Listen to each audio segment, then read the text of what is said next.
Mercredi soir, un jeep de l'administration civile est arrivé armé d'un ordre d'évacuation. Dans les 2 semaines, les occupants israéliens de la maison d'Hébron devront présenter les titres officiels de propriété.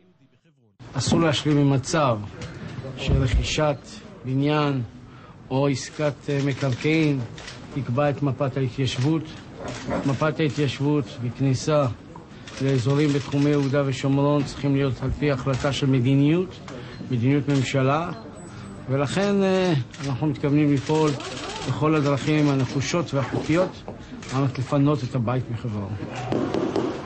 Mais le chemin est encore long en ce sens que l'ordre d'évacuation a placé l'affaire dans des sphères juridiques. Le ministre de la Défense souhaitait une évacuation immédiate. Le conseiller juridique du gouvernement s'y est opposé. Au sortir d'un débat autour de l'affaire, Meni Mazoz, à la lumière des circonstances et des doutes quant à la propriété légale du bâtiment, n'a pu définir l'entrée des occupants israéliens dans la maison comme effraction, et donc il lui est impossible d'entériner une évacuation de ces occupants. Et Mazouz d'ajouter qu'il est impossible d'utiliser un ordre militaire de fermeture, lequel permettrait l'expulsion des militants israéliens de droite, et ce Karzal ne considère pas la présence des Israéliens dans la maison comme un danger potentiel.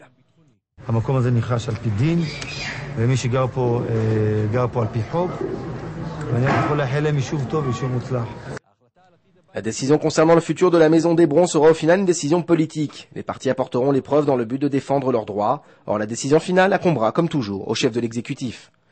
Et pour connaître l'avis du Premier ministre à ce sujet, il suffit de lire les commentaires de son ministre de l'Intérieur, Roni Bar-On, pour lequel le verdict appartient aux instances gouvernementales israéliennes en général, et non au ministre de la Défense en particulier.